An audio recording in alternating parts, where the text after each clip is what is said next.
space where we are trying to create self-designed learning environment in different programs we do are in that service. So I think how we reach that point, if I tell you very quickly, is that I'm a chemical engineer by training. Manita, what is your degree? Sorry, that is one thing Philosophy. I don't remember. She has studied philosophy, so she's a philosopher by training. Or, but then she spent time in education. She was a TFI fellow. I was working with edtech startups, and then we both had 5, 6. Manita had longer, I think 7 years. I spent 4 or 5 years in edtech and teaching in a school. But I think overall realizations were common, which were we both felt that school very systematically shatters child self-worth. I think that was a very major one for me, that when a child goes through education system for 15 years, and when you categorize them on the basis of average, not so good, and toppers, you create a very different kind of a class system. And that do two things. One is, so if you are in average and not so good enough bracket, you end up knowing that about yourself, and you hear it again and again over the next 15 years, and that's the self image you develop. And second thing is, if you're in the stopper bracket, then what happens is you start associating all your self-worth with the marks. So it becomes like, your reputation, like that's how your self-worth comes from, that how much marks I get. It's not about real you, but what that report card tells about you.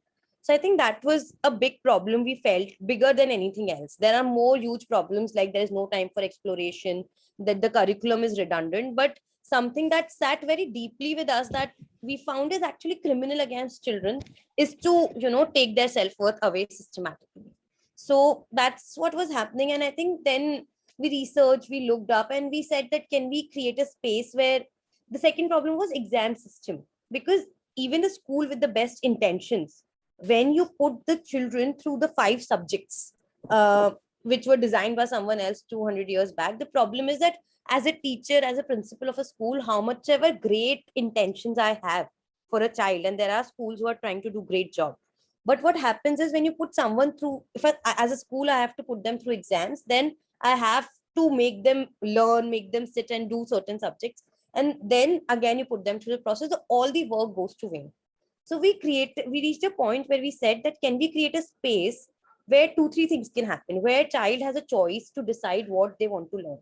We also realized that the speed with which world is changing, no one knows what the future jobs are going to look like. The way the current, like jobs that exist right now, $1 million jobs which exist right now, like YouTubers, entrepreneurship, influencers, and a lot of creative subject jobs, even the fields which core academic, the way the invention, the things are changing, didn't exist at 10 years back, right? So no one could have predicted uh, this market, and we don't know what will change in another 10 years.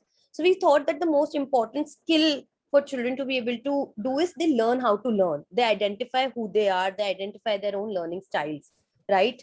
So we created this space which is called Pitaara Unleashed, where we tried to test different things. So we did first learning festival in August 2020, right when the, not August 2020, May 2020, when the COVID lockdown happened in March. And then we thought, now initially wanted to create a physical self-designed learning space, but then because of the lockdown we said we can't do anything, and now we wanted to do something. So we start with a small experiment where we create a 2-day festival where children got choice to choose between 40 workshops. Like you must have witnessed this morning, there were 2 things happening at the same time, and child has to choose which one to do. In the learning festival there were like full day festival, like this was 2 hours, there was full day festival, and there were 5 workshops happening at the same time in different time slots, and child has to choose. So that was one element. Then there were 300 children, like there were 100 children in one festival coming from across the country. So the second element was they get to meet, so much cultural exchange happens, they meet to interact with so many children. And the third was they were exposed to so many things. So one is so they can explore one thing, but they also read 50 things possible, and that also opens up the mind. They get to meet people from around the country, not only children but facilitators. So that was a great festival, we enjoyed it, people enjoyed it. But then, and over the year we did immersive courses which were longer courses. Then we worked with teenagers also, we were doing relevant skill based courses like popular fiction writing, financial literacy, anything which is more relevant, more contextual, and a child has a choice. And I think then we reached one of our most interesting experiments last year, which gave shape to the current UnSchool. So we said that everything is there, but you wanted to create a strong enough alternative education system which gives you everything, which is not a 1 month course or a 2-day learning festival. So we created this program. We experiment with this current program, which Manita will explain in some time, for 3 months last year with our internal community. And when we did it, we realized that from our reflections, from our conversation with parents, that there is so much value in it. And they enjoyed and they wanted to come back. We said that if we started full time, will you be coming back? And all of them wanted to come back, except for 1 or 2 children who were older for that. So this is how the current program came into shape. It has been a 2-year journey, and I think it is longer, another 10 years journey, where you constantly evolve, you constantly put more things. So I will now stop, because I just wanted to give brief history of how we are where we are. And now Manita will now jump to the program, UnSchool, what the program is looking in the current context. And then we will open up for more program related questions if you have. Is that okay? All right, so I'm just going to share my screen. You can all see, right? Yeah? Cool. Okay, so we'll be speaking about this program today. And as Prachi has already told you, this is going to be the structure of the day. We are now introducing the elements of the program, and then we'll open it out for a Q&A. So what is UnSchool? Basically, UnSchool is an online self-designed learning program for 7 to 11-year-old children. It doesn't matter whether the child is a school-going child or a homeschooler or an unschooler. And this program is open to anybody and everybody who is interested in designing their own learning program.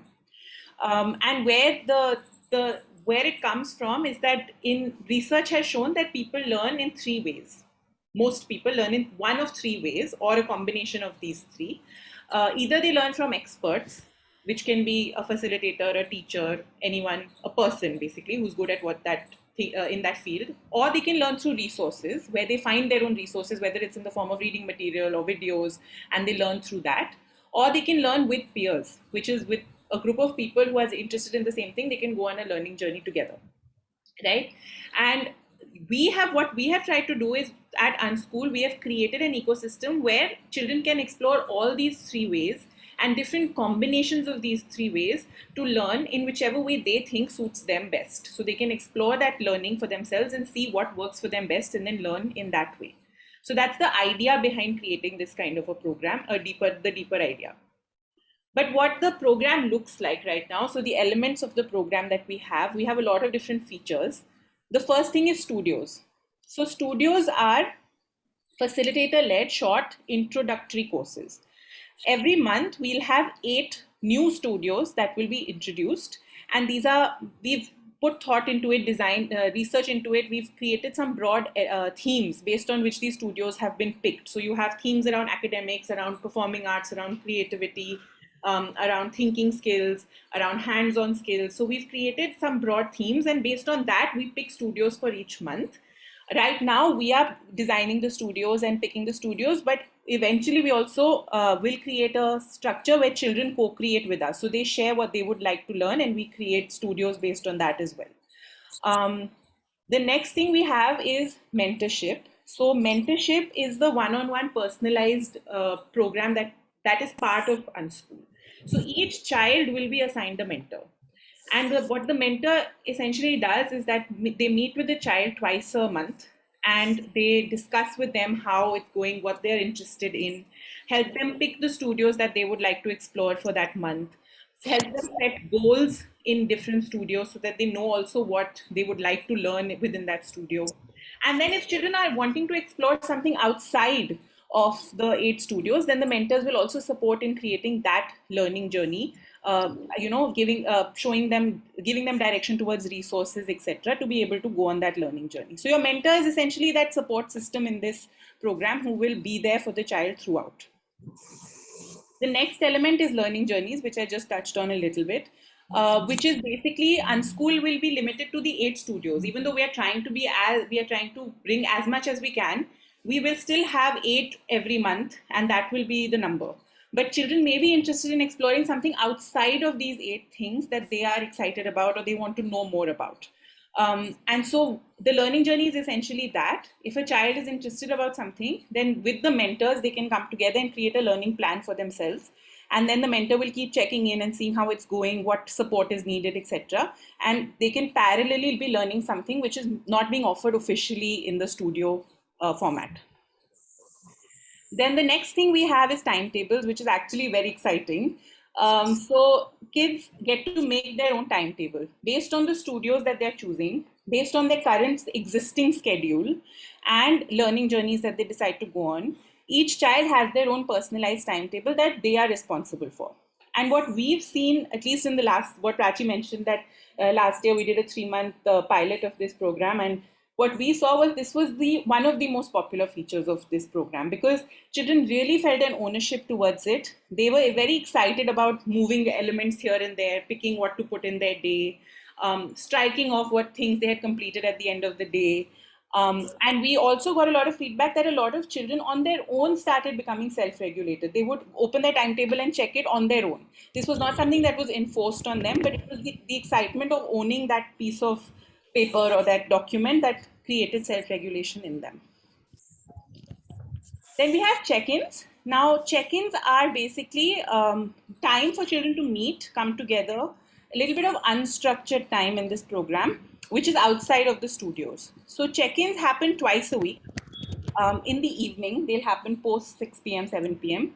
And it'll be a half an hour meeting where kids can come together. They can spend time how they want to. They can talk about how their week is going. If there are some important announcements or some discussions that we need to do or some decision we need to take as a group, then we can put forth that as an agenda for a check-in and have that meeting also in a check-in.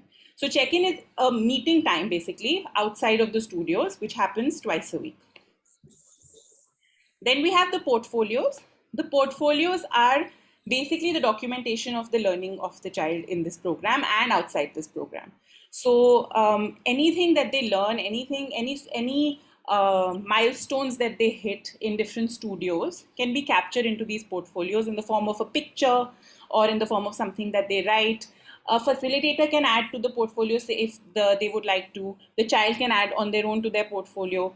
Outside the studios, if a child, let's say, completes a book, they can write that this was the book they finished reading and put something. So the portfolio is going to be just capturing everything the child is doing that they would like to capture and put it in as like a living document of what is the experiences the child is having, the learnings the child is having.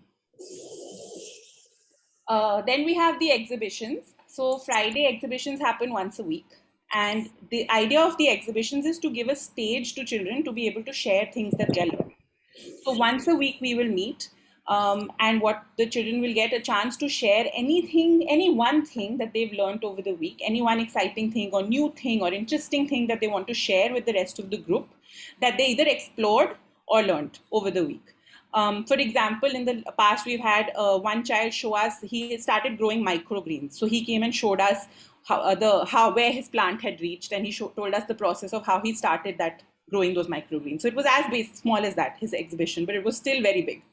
And it's exciting because what happens is it creates a environment of co-learning, because children learn from each other. They get ideas from what other children are doing and they pick up on that. Sometimes you may find a partner to go on a peer learning journey with, because you see someone else has something common in interest, a common interest as you. So exhibitions are that space where children motivate each other, learn from each other, and share what they are doing beyond, again, Pitaara Studios. And lastly, we have the advanced programs. So advanced programs are basically, studios will be introductory in nature, right? There will be 4 sessions in a month. But if a child or a group of children are interested in going deeper in a particular topic that was done in the studios or outside of them, then we can create advanced programs. So if a group is interested, we can find a facilitator and we can create an actual advanced studio, so to say, where the child comes together with the facilitator and they go and they learn that particular topic or theme there. Alternatively, if only one child is interested or 2 children are interested, we can also we can also connect them with facilitators, and they can go on a one-on-one learning journey with a facilitator.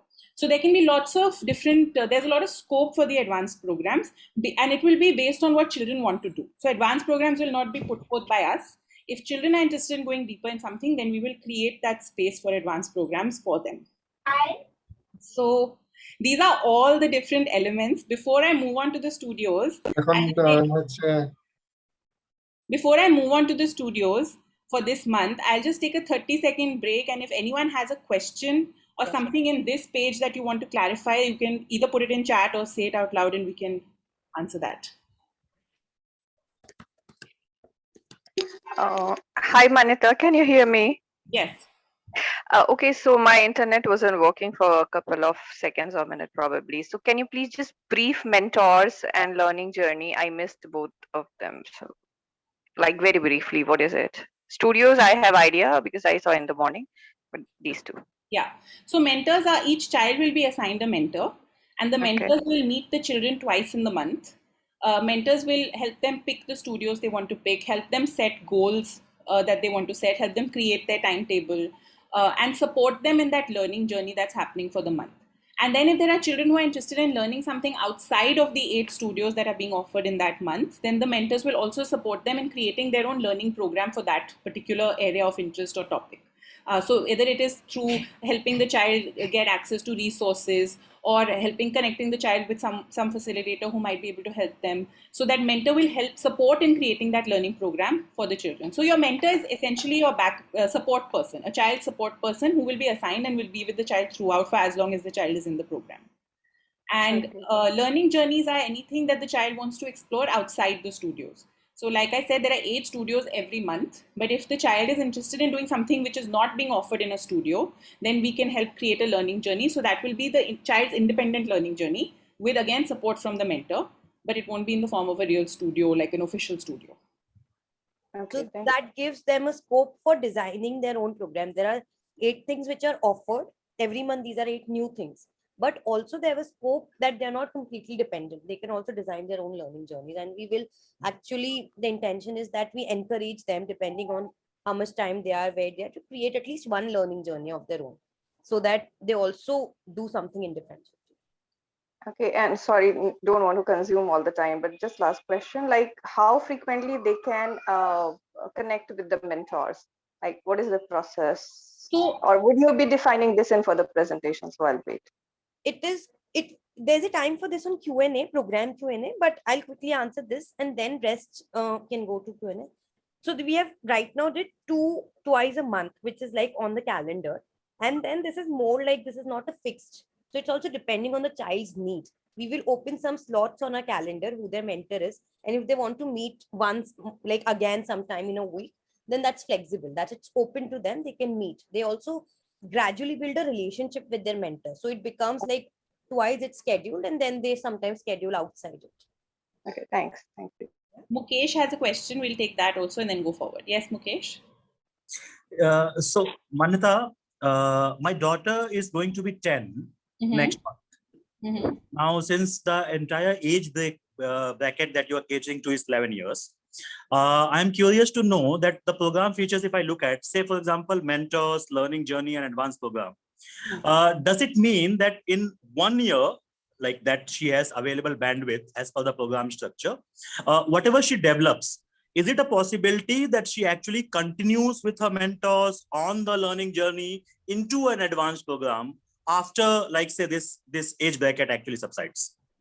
Yes, so absolutely. And I just want to also point out that right now we are at the 7 to 11 age group because we are working with this age group and we have been working with this age group for the last 2 years. Having said that, we're not limited to this age group. We are also planning to grow with the children and start providing things for older children over the next couple of years. So that is one scope always there, that this is not going to be a program only always limited to 11-year-olds. Right now it's like that for at least the next year. And definitely, like, the mentor is a person always available. Once that relationship gets formed, it's also formed for beyond Pitaara. It's a lifetime relationship and resource that the child has, so they can access this mentor whenever they want. That's great to know. Because once, like, with children, it's, I think, very crucial that once they establish that relationship, if they could actually continue on the same path with the same person, it makes a lot of sense. Thank you very much. Right. Correct. Okay. Thank you. Thank you. Okay. So now we'll move to the next slide. These are the month 1 studios. So as I had told you, we have 8 studios that will be introduced each month. So for this month, which we launch on 16th May. So our month starts on the 16th of May. These will be the 8 studios. We'll have cooking. In cooking, we'll be learning sandwiches, different kinds of sandwiches. That's going to be the focus of this month. We have 3D design. So there is a software called Tinkercad. They will be learning 3D design through Tinkercad, an introduction again. There will be an introduction to Italian, so a foreign language. We have hands-on science where they will be learning how some basics, or how to make some basic machines in the home. We have observation drawing, which will be around learning something known as the visual alphabet, and then learning how to draw different kinds of objects using that visual alphabet as reference. We have Kathak, which is an introduction to Kathak. Today in the morning, again, there was an experience of that. We then have movies. The movie studio is where we will pick a movie for the month and we will watch it together over the 4 sessions and have discussions. The idea is to give exposure to a different culture, a context, to understand how a movie is made, what is happening in that surrounding, the setting, the tone, the character. So we'll have a discussion and like conversation around the movie and the context of the movie, as well as how the movie was made. And the last one will be how to interview. So that's a skill building course on learning the skill of interviewing people and how you prepare for that and what that entails. So these are the 8 studios that we're introducing for this month. And again, there will be 8 new ones next month. So quickly just sharing how a week looks like for the child if they are part of UnSkool. So they join the program at the beginning of the month. They have their first mentor meeting. Once they have their mentor meeting, they choose their studios, they make their timetable, they set their goals. Then throughout the week, children will attend the chosen studios. So out of the 8 studios, if they've chosen 4, they attend those 4 based on which days those are happening on. The days and times of the studios will be fixed. So one studio will happen at the same time on the same day for that 1 month. So they will attend it based on what they picked. Then twice a week, we will also have the check-ins, as I had already mentioned, which will happen in the evening, and as a chance for kids to come together, get to know each other, maybe if there's some decision-making that needs to be done as a group, we do that. Friday exhibitions happen once a week, which also we just shared about, so I won't go more into that. And finally, we have every Sunday, we have Community Sundays. Community Sundays is a space for children, again, to come together, play games, have some fun. There's a community feel that gets built. And along with that, we also aim that a couple of Sundays in the month, we bring someone new who comes and teaches and interacts with the kids and teaches them something new. So they get to meet new people. They get to learn, again, introductions to new things. And they also get to meet as a group and interact. So this is what a week will look like, starting from when they join till the first Sunday. And then it's a repeat of that. These are some details. So I think most of these I've covered. So 8 new studios every month. You can join as many months as you'd like. So the minimum duration you have to join for is 1 month, which means May 16th to June 16th becomes your minimum duration. But you can then choose to join for as many months you'd like to. If you, for example, if your child thinking that the studios of month 2 are also fun and they want to continue in the program, or they find the program interesting and want to continue, you can continue your membership to the second month as well. However, if after the first month there are some constraints and you feel like, okay, now I need to take a break and I want to maybe join it in August, that is also an option for you. So we've created this program in a way where it's very flexible and there are multiple entry and exit points, and you can choose when you'd like to join and when it's convenient and join accordingly. All our sessions take place post 3 p.m. IST. So hopefully it's not clashing with schools. Because we wanted it to be accessible to school-going children as well. So we've made all our sessions happen in the afternoon and evenings. And the idea is to make it open to homeschoolers, school-going kids, and unschoolers. And finally, the cost of this program is 5,000 rupees a month. We do believe also that we would like to make this accessible. So if it's a constraint for somebody, we always have that conversation and provide financial aid. But as in itself, the program, which is giving you 8 new studios, which is giving personalized mentorship and giving access to a very large and diverse community, is priced at this price point. And with that, I think, yes, I will stop sharing now and open it out to any questions about the program or any larger questions. First, let's stick to the program and then we can go to the larger So questions. we'll divide it in two parts, our discussion now. First, let's ask program specific questions and we can spend some time there. When we are done with program specific, you can ask larger questions around the philosophy and any concerns you have around the idea of self-design learning.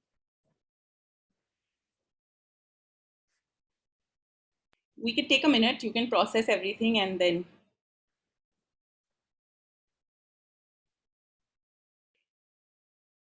Bhargavi has a question.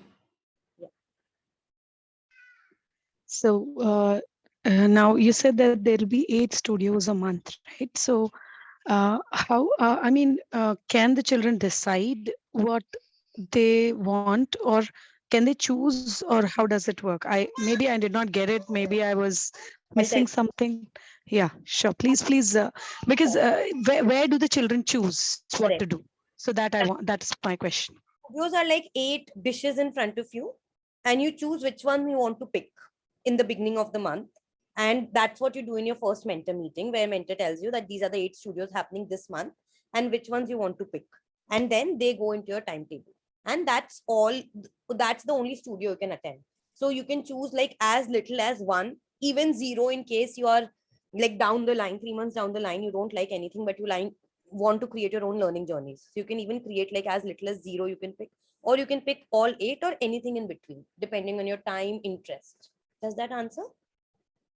So creating learning journeys in the sense the child can choose and the mentor will go with the child, you mean? Not go with the No, child. yeah, I mean, I don't know. I'll tell you. Yeah, I Learning didn't journey, understand. Yeah. I'll tell you. Learning journey is basically the idea that whatever you teach, like it's like anything that I can pick out of anywhere, still the knowledge universe is so huge that I can never cover everything. So the idea is that there will be interest will child will have, which is beyond the scope, or there are studios happening in this month, but a child is interested in something else. So that is like child creating an independent learning journey. So it's child learning it independently, but the mentor will sit and help them figure out a plan, that setting up goals, picking up resources to do it if the child needs. If the child is sufficient, saying, I know what I'm going to do, how I'm going to do this, then mentor will step aside. So the mentor is there to help them plan the learning journey or anything when asked, and to step down when asked. So that's how the learning journeys will be done. Venkat, you have a question? Yeah, my daughter is 5 years old. Is it possible to include in this journey? Or should I wait? Should I wait for 2 more years? So my recommendation here would be that basically you have to observe as a parent how she is with, how independent is she with the screen, because there are 5-year-olds who are who are slightly ahead of their age, maybe in that sense, and are able to interact very confidently on the screen and are able to identify things they want to choose and stuff. And then for them, I would say yes, join the program. But then if she's a 5-year-old who can't do it at this point, because we also have to realize that the other kids are much older, so the pace of the classes and the pace of the sessions will be according to the 7 to 11 age group. And if that, then it's not of value to a 5-year-old, because then the 5-year-old is there and feeling lost and getting confused. So in that sense, I would recommend no. But if you really have confidence that no, my daughter can do it, then we can have a conversation about it. But yeah, like just off the top of the hat, I would recommend that you wait for at least 1 year. At least 1 year, I would add. There's no rush. We are not running, and let her play, let her be. And she can always be part of Community Sundays. Community Sundays remains an open space. So she can, initially be part of that. And if she gets confident there, if she feels that I would like to attend, at the end of the day, it has to come from the child. If it is coming from her, then she'll figure out how to even sustain in the classroom where everyone else is 7 to 11 years. Like I had a child who did popular fiction course who was 10-year-old, and the course was designed for 12 to 15-year-old. He said, I'm going to do it. And he actually did it better than 12 to 15-year-old. Like he was much more active, interactive. So it's possible, but it has to come from the child. It does not have to come from you. So I think that is the answer to that. Okay. Also, right? Thank you. Any other questions, clarification? Yes. Yes. So Manvita, so yeah, Mukesh, you can go on. Yeah. Go ahead, please. Yeah, so Manita, so you said that 8 different topics, right? So this will happen from Monday to Friday, or it will go beyond Monday to Friday. How do you place it? Because as I said, this is something that even I am trying to assimilate as an it's a new experience for us. Okay, I want to see whether it's going to fit my child. That is one thing wherein I'm trying to play. It's experimentation basically, where I want to go through the conventional aspect and see how it suits my daughter basically. Okay. So from that perspective, right? So, and you did say that it's after 3 o'clock, which is it's fine for us. But what about that? Okay, she's not able to accommodate within that 5 days. Is it going to spill over and then go to Saturday, Sunday? How is the timing placed basically? Yeah. So basically, the studios have Monday to Thursday. We have 2 time slots each day. So we have one studio that will happen from 3:30 to 4:30 p.m. And then we have a half an hour buffer, and the second studio will happen from 5 to 6 p.m. So they are 1 hour studio sessions. 2 studios in a day, and essentially from Monday to Thursday, we cover the 8 studios. Fridays are then the space for the exhibition, which will happen from the 3:30 to 4:30 slot. So Friday, there will be no studio. It will only be the exhibition day. And then Saturday is nothing. And Sunday is the community Sundays in the morning, which is also optional. It's not like the children have to come for that or something. These are all optional spaces we've created. We recommend that at least the Monday to Friday, all the different things they attend, because it's a holistic way of experiencing the program. But Sunday is a totally optional space. So there will be no spillover on the weekend for studios and for that learning or anything. Weekends we keep free for the kids also for us, because we have to then plan for the week as well. The only thing that may end up being scheduled for a weekend, if it works for the child, is the mentor meeting. If the mentor and the child decide that, okay, let's meet on Saturday morning because no other day is working out, that's the only thing. That will be a half an hour meeting that might happen on a Saturday or a Sunday. Otherwise, anything else program related will happen on the weekdays. Okay, and it's all 1 hour Yes. session. Yeah, okay. 1 hour. Yeah. Got it. Thanks. But having said that, I was also recommend, if you're talking, that not to look at it only like at studios. Why the program has other elements is, studio is like just one way, but learning doesn't happen on only that manner. Actually, children learn a lot during check-ins, during community Sundays. Like, they develop a lot of different skills. So also keep in mind when you decide to join or not join, that don't join only for the studios. Join for the experience of self-design learning, and all these elements actually help in doing that, making that possible for a child. Yeah, thank you. Thank you. Mukesh, you had a question? Yes, I do. Yes. So before actually going on to my question, I had a request, and I met Preeti Parab in 2 of my breakout rooms. Okay. And she says that she has been unschooling her daughter for some time now. And she has been trying to jot down her learnings, whatever is actually happening. So maybe that's one request that I'll have, is that maybe like she could actually share it with us and with a larger unschool Pitaara community, which could actually be helpful for everyone. Yeah, coming to my question. So my daughter went for school. Yantisha, she joined in the morning. She went to school for grade 1 and 2. Grade 3, she was completely online as per like the COVID instructions. And grade 4 onwards, we have taken her out. So now she is homeschooling. During grade 3, when she was actually having that virtual learning space online, and like it was a longish session, of course, I admit, but she went into some headaches and like really developed some eye problems, because of which now she has a specs. So as a parent, I admit that, okay, here I believe it's much more flexible and much more accommodative, and it's much more shorter duration. But my bigger question is that, do you think that this online learning space is actually for the kids this age a viable, as in, see, in today's world, digitization is something we cannot go away with, and virtual is the new real.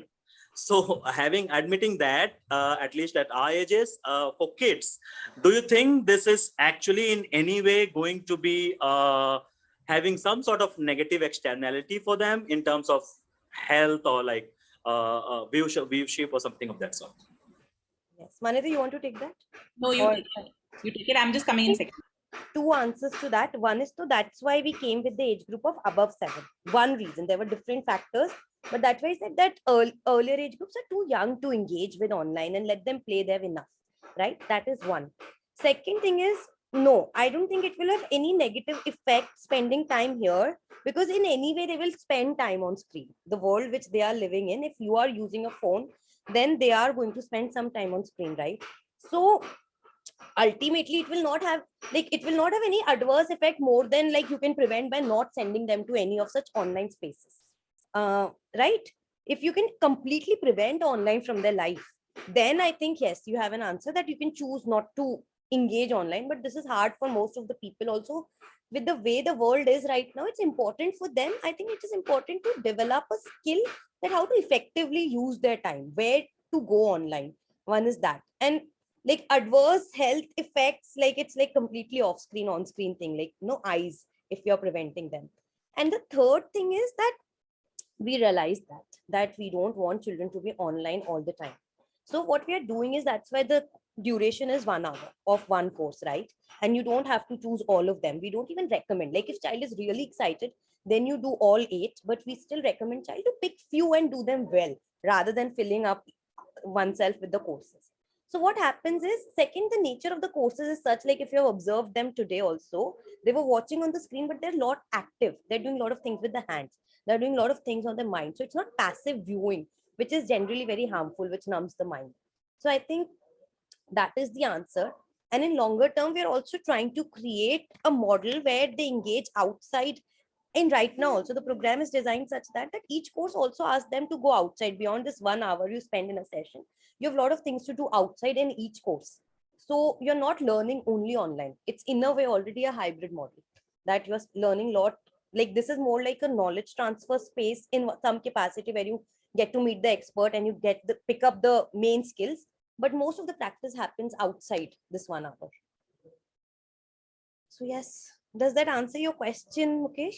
Yes, I believe yes. And anyway, like say, so your program is designed in a way where the duration is a lot less. And although, yes, it's true that today in a lot of urban families, it's not very possible.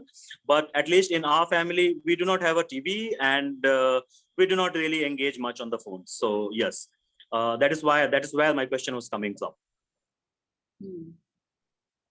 Yes, but still I would say that, because being even up to the world now, there's some, like you can choose what is that limit, and it's very personal. Like I have friends, Yes. unschooling families who don't engage at all in gadgets, and that's a choice. I think if that can happen, and if you can create that kind of a learning environment for a child at home itself, then you don't need something like this.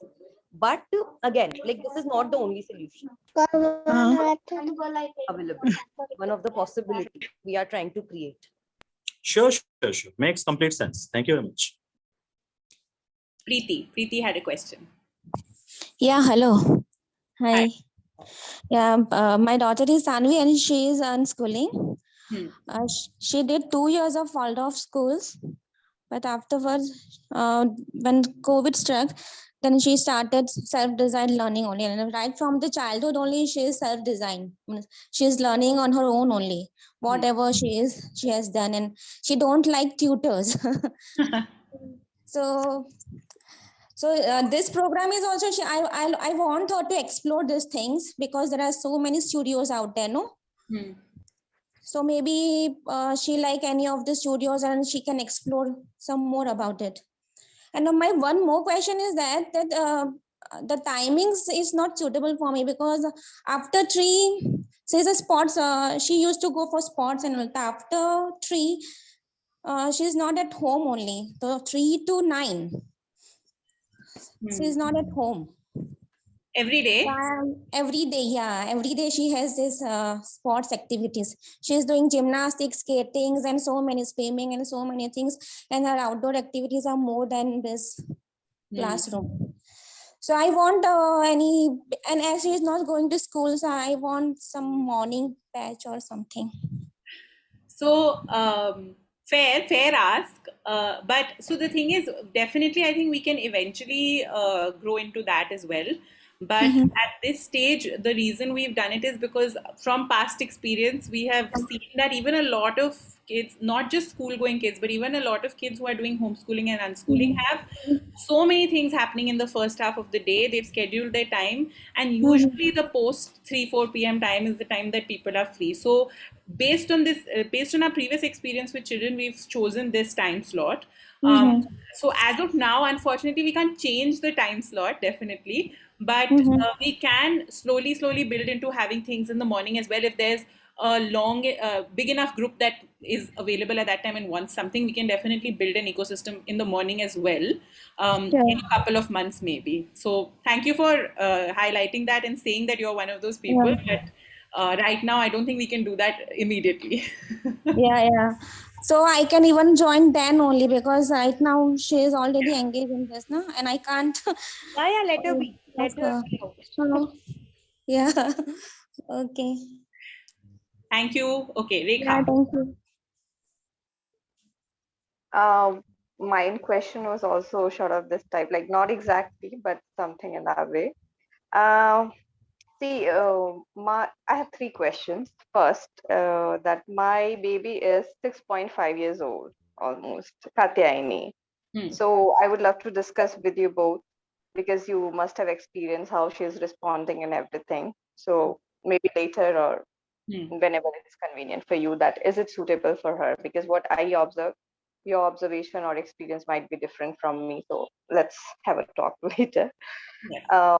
That's first thing. Second, see, I feel like she's in standard one. She goes to school in the early morning, and then she comes back at around 1, and then she's quite tired. She sleeps, eats, and it consumes the whole day. By the time she makes her homework, it's like 5:30, and then she has to go to play, and then she comes back, and then she does a little bit of something, and she sleeps so that she can again wake up early morning and catch her school bus and everything. So I was just thinking, like, I was planning, if she gets engaged in the program, isn't it very overwhelming for the kid on the school days? It's my feeling. I feel like it might be a little overwhelming for her, maybe for her age, or maybe for other kids. You better know, right? So first thing, is it just for her kids? Like, what is your opinion on that? And second, like, is there any other option where she can do these things on weekends for 2 days, something like that? I understood all you explained, but I'm just asking because What I get you. I think the answer to first question is we can have a deeper discussion with her again once. But as much as I saw her today, I think she can join the program. That is all right. On the second question, I think two answers. One is to, again, a child has to choose. If I go by this line, then you have to test. Child has to choose. Maybe it works, maybe it doesn't work, right? But there's no harm in testing for a month and actually knowing the answer rather than guessing an answer that it won't work for her or work for her. And the second question is, I think eventually our thought of why we are keeping it open for a self-designed, or even the school-going children, is uh, in fact of realizing that, if I had only unschoolers, I can do so much more with them because they don't go to school. So those 5 hours are saved. Is that our thought is that a lot of people who understands that there are things which are not working with current conventional education system, there's no alternative system, or they don't know, they are not confident to take that shift. So the program, we have designed it and kept it open to the all the children, is that maybe you try it for 3 months and you see the development in your child, you see the growth, you see the, because we have seen the difference in past with our children. That's why now we are confident that it shifts. So then maybe you get that courage to not send her to school totally. That's our hope, that eventually can we help parents find that courage. So I think there are two answers. One is to test it if it works, and there are people who know that they have to send it to school for whatever reason, so they can continue parallelly. Or the idea is that you realize, you recognize that this is strong enough, you are now confident enough. And if you are here, then somewhere you're also questioning that there is some insufficiencies. So if the child and parent is that path, then we are trying to build a very strong, holistic alternative education system that the dependency on the school reduces. So that is, so I would say, Manita, if you have a thoughts, please add. No, I think the only thought I have to add to this is that, like I think Prachi's also said before, that 8 studios doesn't mean that she has to be in all 8 studios, right? So the day becomes overwhelming and exhausting when if she's engaging every single day from 3 to 5:30. I will not recommend that for anybody, whether they're unschooler, homeschooler, or school going. But if if a child is picking one studio in a day, or maybe a total of 3 studios, that's basically 3 hours over the week and 1 hour in a day. And that, and the way the sessions happen here, and this, you should take the feedback from your children. I don't want to say this, but what we've got feedback in the past is that the way the sessions happen is that they generally have a lot of fun. It is not an exhausting session where they're sitting and just listening to a teacher speak and leave with a headache. That doesn't usually happen in our sessions ever. The idea is always hands-on. The idea is always doing something actively in the session, or engaging with each other actively if you're not doing something with your hands.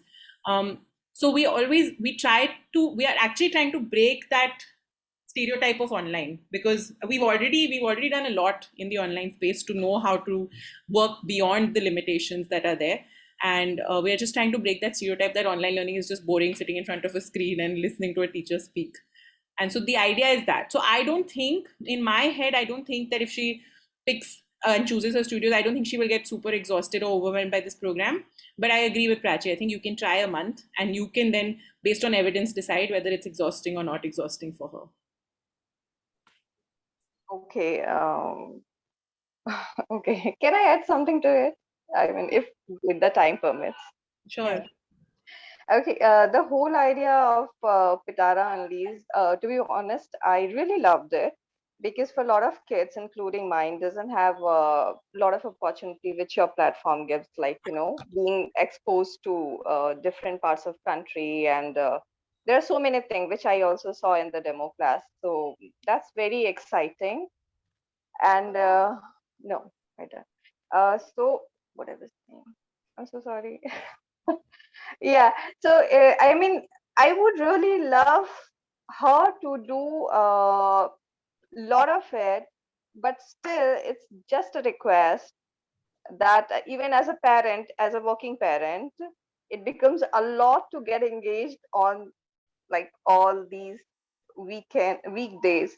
So try if possible, because you're growing. I have been knowing Pitaara for last 2 years, and it's been growing, and all the very best. We really need those kind of systems in our country. So, but try if at some point of time you can do that something for the weekend. But I'll surely take a trial for a month and see how it goes with my kid. So Sure. Yeah. Thank you. Also, last question. I'm so sorry. Who are these mentors? Like, who will be these mentors with whom the kids will be interacting? So as of now, if the mentors are the internal team. So as of now, it will be Prachi, me, and whoever, our team members, basically. Okay. Thank you. You're welcome. Mukesh, you have another question? No, Manita, this is more of an observation on Priti Parab's point. So she was saying that her child has already been into unschooling. So she doesn't actually love that idea of teachers guiding her or him. Now, my observation to that is that as far as I could see the entire structure and modus operandi that you guys are able to build up, this is more of a facilitator system as compared to a teacher system. So it is neither top down nor one way. So it's more like two way. So that was a quick observation that I had. Yes, absolutely. Yes. And there's a lot of scope of co-creation also. Like I would like to highlight, we are trying to create like you have to begin somewhere, right? Because if I have 20 children coming in for the program, I can't ask them on the day one, now tell me what should we design as a studio, right? So that's why there are some studios thought, some themes thought. But eventually the idea is that it becomes a space where they belong. This is also not a space like said that children can subscribe anytime they want, is to help people join and leave at their point. But this doesn't mean that this is open to anyone can come in at any point. It's like not a Netflix that anyone is coming in at any point, just you pay the fee and get in. There's an application process. You get in, we get to know your intentions. If it serves, then you get in. Once you have gone through that process, then you can join in and join out anytime you want, right? So it becomes a space where they know what is happening. they're part of creating it. They're also, when they're saying I'm not coming for the 2 months, we know that they're not coming. It's not like we don't have a relationship with them and they suddenly say, oh, we are not coming anymore, we are not interested, right? And this is last point, and you can ask Mukesh, then I know you're trying to say something. We're also trying to make it, like I said, I think previously also, an alternative education system which serves it completely. So like if I want, like mentors and learning journeys, all these are very important elements which basically, like for example, even if I want to learn mathematics in a conventional way, so we have put together people who are willing to share that knowledge. So if a child is interested in it, we are trying to create avenues that they can do it. I think the core of this program is that we will try as little as possible to tell a child that you should do this or you should do that. If it comes from them, we will try to create everything that enables that learning happen. So yes, you can go ahead. The only thing that I now at the end wanted to say is that we are committed to joining for month 2. Right now, my daughter is at Mamta's place, as in which is like her nanihal, and she's there for a month. So month 2 onwards, we are definitely joining, and then we'll take it as we see fit. Great. Sure. Any other questions? Hey, Manita, I have a question. Okay, so this is with regards not to the program, right? It is more of the concept actually. Okay. Yes. So some of the okay. So I just tried to do a little bit of a research when I saw this program, right? So I could see that you basically touched upon our, I think, Prachi's background about going and trying to venture and get into different models of schooling, right? So wherein I got to see this Israeli educator, wherein she had gone there and tried to understand certain aspect, good things about it, right? Which is basically the democratic education. Yeah, democratic education, right? So is this something the same thing, but again, that is something that is physical, but this is something that you're trying to do it virtually, right? Right. So it's the same thing, but you're trying to do in a virtual. Correct. Okay. So now, see the main aspect of the main aspect in this democratic education is that you have to have a physical presence, right? And yes, there is a limitation in terms of we having got to do with the online aspect, right? But so how effective it is going to be, because the foundation of that education system is that you need to have physical presence, which yes, I understand that we stand to have a disadvantage at that from that perspective. But how effective could it be? Because again, I think this is again an experimentation for you and for us, both from in terms of giving an education and we as a recipient of the education. All right. Actually, you gave me a very good question. I anyways wanted to talk about both the words you use. So I think the basic foundation of this is not physical space. The basic foundation of this is choice, autonomy, that a child is deciding what they want to do when they want to do, right? Having said that, yes, having a physical space, like in our experience, what we have only seen the biggest difference with every child we have worked is that at this age, one very strong need a child has is they want to have play together in physical space. They want to run around, they want to talk to each other, which is hard in online, like playing together. Other than that, if we talk about interaction, learning together, the way, like if you was watching what was happening in the morning, those are all our sessions. That was not one session which we created for you. That's how Pitaara runs. So there are a lot of interactions, there are conversations. They get a deep sense of community. They are more interested in talking to each other, know about each other's, and like everything that friendship and build, right? So the disadvantage, I think I would question the foundation. The foundation is not having a physical space. Foundation is having choice and autonomy, which we are trying to bring in the program. And only limitation is they can't play together, they can't run each other, and they can't have a physical touch. Other than that, interaction, community, all is happening. Right.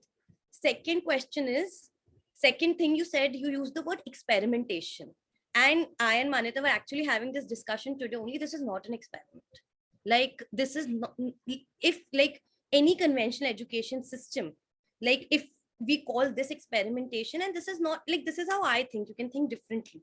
But one thing is, so this is an idea which is not right now like 10-year-old or 50-year-old. This is going on in this our current context for 100-year-old. First schooled in democratic fashion was started by someone in England.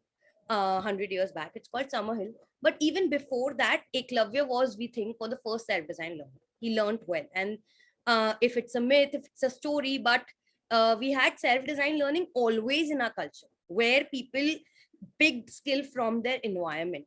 And second, even if we say, I'm not sure, I can't experiment with my child's life, I would question that the conventional education system is no less of an experiment. Like, you are living in the fast changing world. You don't know what will exist tomorrow, what jobs exist tomorrow. Already there's enough data on how many educated people are unemployable. And then I would say the current education system is already a failed experiment. And now the choice is between, if you're calling this experiment, is between promise of something new, something possibilities, and between a failed experiment.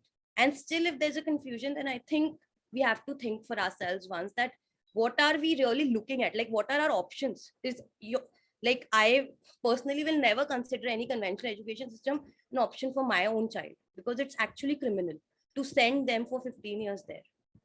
Having said that, I think, like, from what also to highlight, like, on our end, it's not an experiment, basically. Yes. So UnSkool is not an experiment. And we, last 2 years, we did a lot of experimentation, iteration, after which we have developed this program, which now is a solid program that we fully stand by, and we are not going into this one also as an experiment.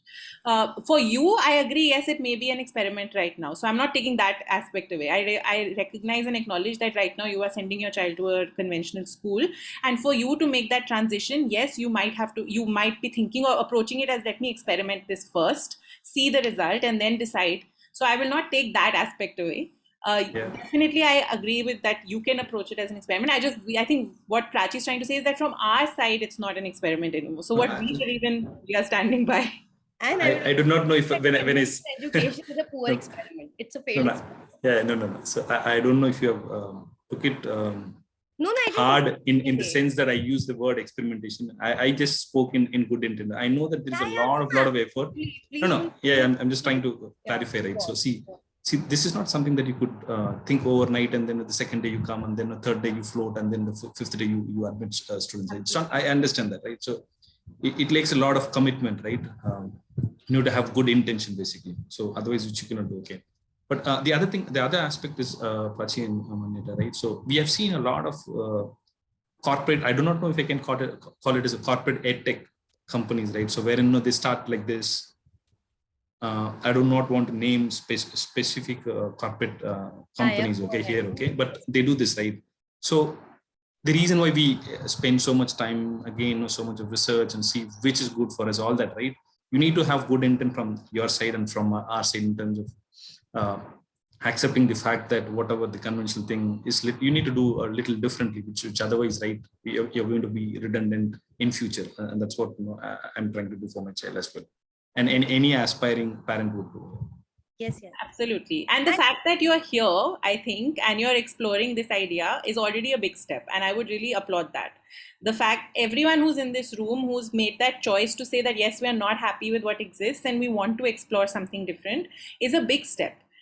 Because we are still living in a system where we are conditioned, and there are things that are drilled into us about the beauty and the value of the conventional system. It's not easy to question it.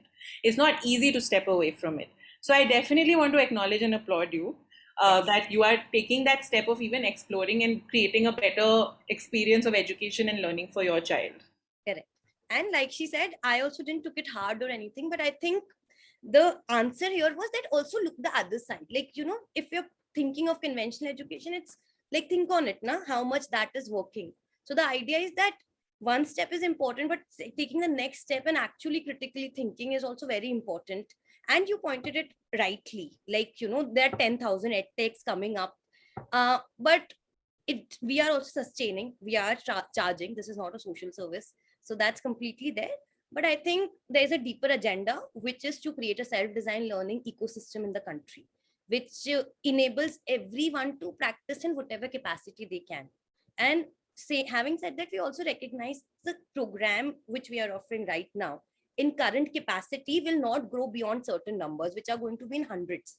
Like right now, we aim that this goes to 30 kids for this year. Maybe it will go to 40 for this year. That is the only numbers we are looking at this year. But eventually also, right now, as much I can see the high touch need, that how high touch this program is, we don't see it growing beyond some hundreds.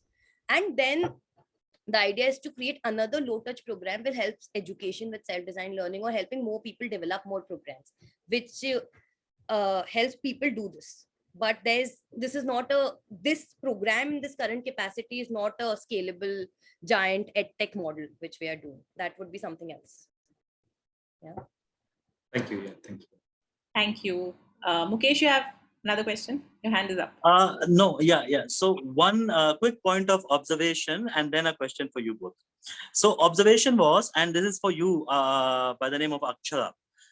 So I, in my personal capacity, have been having this tussle for the last 4 years almost, when my daughter went for the first year of education. And it was not, so since day one, I was very convinced that I am actually going to maybe get her into unschooling, homeschooling, whatever. But the internal tussle was within the family.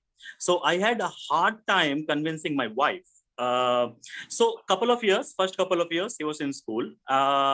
Third year, of course, everything shut down and like it was all shut and she was online. Fourth year, luckily we got a chance, and then I took her to a families learning together workshop in Shikshanta. And there she got to meet a lot of parents and kids who were unschooling or homeschooling. And my daughter, my wife, and me, we were all together there. Manish was there, and like everyone was there. And the sort of conviction that she came from like after returning from those 6 days was like tremendous. And that is when, at least between us, we were sorted that this is what's going to happen. And then we turned to our daughter also. So what do you think? You will miss your friends, and this will be the people who you'll not have actually any association with. And how is it going to help, or is it going to be negative? And so far, it's all turning out well. And she's like, say, overjoyed to actually move to this structure. So that was just a quick observation and a submission, sorry. And a quick question for you guys. So how is the organization, as in Pitaara, how is it structured? Is it a for-profit, not-for-profit? How is it? It's a for-profit limited liability partnership. But it's a social enterprise in a way. It's a social enterprise, like it's a sustainable enterprise. We pay fees to people who work for us. We don't pay ourselves right now, but eventually hope to. We should. See, the sustainability begins at home. Exactly. So I am a sustainable worker myself. I work for an organization called Barefoot College. Okay. And the idea is that unless and until we ourselves get sustainable, the entire doctrine doesn't sustain itself. So, yeah. Agreed. And sorry, what was I saying? We are so there's a term so last year I was doing a program for myself to also upskill myself, an online program, and the term that I learned was for-profit impact organizations. So I had only heard for non-profit impact organizations, but then we had a fundraising facilitator come in and talk to us about for-profit impact, and she said just because you're for-profit doesn't mean you can't be for impact as well. So I think that's what I would term it as. Any other questions? Another question. Okay, so I was talking about the conventional, and we are trying to get into your model of working, right? So when a child is put into different modes, wherein she goes through a conventional schooling, and likewise once she has to unwrap completely 3:30 and then enters into your space, right? It's like a constant juggling between two different programs. So what is the toll on emotionally? What is it that you have seen on children, right? And so I just wanted to know about it, basically. I can share. So we had one child three children last year. We had a small bunch with whom we did this experiment last year. So out of that, 2-3 children were school-going children. One of those children, she had school she was doing online school at that time. So she had school from 8:30 in the morning till about 2, I think. And then 3 o'clock our sessions used to start. And so one day she even came into the session wearing her school uniform because she didn't get time to change her clothes. But I think with her at least, and what I observed was that the nature of these sessions is much lighter. It's much more informal, relaxed. It's not like the teachers, it's not like any of us who are facilitators, they will say, sit straight, keep your video on throughout, you can't do anything. So like people can be eating in the session if they want to, they can drink water. Like the general atmosphere of the session is a much more relaxed and informal setting. And the idea is that there's something we're all learning together. Whatever you need to do to help you in that process, you do. If you feel like right now you're really hungry and you need to eat while you're learning, eat while you're learning. It doesn't matter. So I think because the approach is that and the environment is that, at least with the children who were school-going children last year, I didn't see like this was weighing them down or draining them or making them feel very exhausted or anything like that, because it was almost like coming to a space where they were just coming to hang out, learn something very low, like very relaxed, you know. So that's the experience I can share. And again, I would, similar to what Rekha had asked, what I would say to you is that just do it for a month with Akshara and see how she is feeling. Because each child is different. I can't predict how Akshara will feel. So try it out for a month. If you feel like, no, it's too overwhelming, right now it's not for her, you can always say, okay, I don't want to do this anymore at this point. But if you're feeling there is some value, if she's feeling there's some value, then you can always continue. So that would be my recommendation rather than trying to predict how she would feel in this. And to add to that, I think it also matters that what kind of messaging she's getting at home, right? Like in a way, going to conventional school and going to a place which we try not to make it our agenda to, talk about self-design learning and, trying to preach anything. But still children hear, sometimes they get those messages, right? So I think a lot will depend on what they are hearing from you at home, where you are, how do you make that balance and helping them understand that why this and why that, and what is your personal place, right? They getting on board with that. They're also understanding the contradiction if there is something within you, like, because there's a contradiction in a manner if you put it out, that one way I'm saying that go to conventional school and then I'm talking about self-design learning. So I think fixing it together with your child is where they get a message which they understand, that what is this about and why they're doing what they're doing. Yeah, thank you. Bhargavi, yeah. We are reaching. Oh, okay. So I'm really sorry I wasn't able to be always present, but then yeah, I've been hearing what people have been saying. So I would like to add on to whatever the screen thing which you were talking about, like, will it be overwhelming for the child? So I have a tiny experience to share about the same. So we had started this kind of online sessions for kids who are of this age in COVID times. So now we're still doing it because the kids are enjoying it despite of school.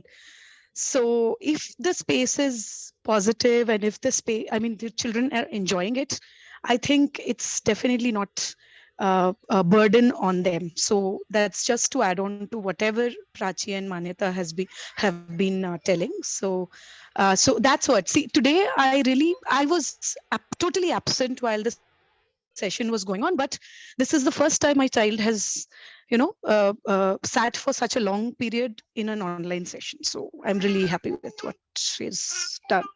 So thank you. That's it. Thank you. And I think the idea also is that the reason we are online is because also the accessibility it opens up. Like we cannot have this diverse a group of children if we are offline ever. It's just not possible. And so that's the value we are seeing in online, is to be able to interact with kids from all over the country and for children to be able to interact with each other from different parts and different contexts. So many parents gave us feedback last year, like there's a parent who they live in Tamil Nadu, and she said that my son would have never met someone from Punjab, but they met a child from Punjab, they interacted and stuff, and she said this would have never happened because it's just, how do you create that, right, for a child when you live in a certain place? So that's the value I see. Having said that, we are also exploring different, again, we are building towards many things, many more additions to this program. So we are exploring what a hybrid model could look like, how we can partner with maybe local ecosystems so that children have also the option of doing things offline with their community and then having this online to add to that. So there are lots of things that we are building up to, and it's very exciting. But this is where we are starting with this program. So that's just something I wanted to put out there. I'll reach out to you, Mukesh. Bhargavi has also said yes. Thank you. Already is creating an offline ecosystem, by the way, which is called Eco Play in Hyderabad, where she's created a design. Yes, it's in Hyderabad. Yes. So I think we aim also to create a lot of I'm more. coming to Hyderabad day after tomorrow. Celebrate it. Would love to have you then. Would love if you have some time to spare. Definitely. Would love to learn from your experiences, whatever they may be. It's always a co-learning experience. You teach me something, you get something from me. Exactly. And we've created such an environment here that the kids learn by themselves. Like it's actually a observation for me throughout the day. It's not more of teaching, it's more of observing them, how they learn from each other and how they build on things, how they try to get something from somebody else. So that really is a wonderful experience. But then again, a mom is a mom for a child. It's not a teacher. So that's why I'm here right now. So I'm looking for somebody who can mentor my own child, because moms are always moms. They cannot be your teachers. In fact, I was just trying to get a quick feedback from my daughter before joining this session, so that I have a clarity from her side as well, just to put her perspective, if any. And she told me that, okay, I was watching this movie and I didn't have anything in mind. Then suddenly, Manata, I believe, she told that, okay, Yantisha, do you actually want to tell something about it? And I don't know, like from a flash of light or like say a light bulb moment or something, I had something in mind actually. And I spoke about it. So that was like amazing for me. So like, that is how it is. Yeah. And I think that is most of the things they do on their own. You just have to create that environment for them. And that's all I think we are also doing. And even to be honest, the studios and courses are there as like, entry points, but they're not all about it. And the program is not about studios. The program is about that ecosystem. So yes. You guys are doing a tremendous job. And I think we all are like-hearted people, as I used to call it, not like-minded, more like-hearted. So yeah, excellent. Thank you. Thank you so much. I'm just now saying this in the interest of time. We've gone on to 6:31. So I think we should definitely close, because we had promised that we would close at 6:30. I just want to thank you so much for coming today for this parents' evening, for bringing your questions and your thoughts and your valuable inputs. I think this space was what it was because everyone brought what they brought here. So thank you for that.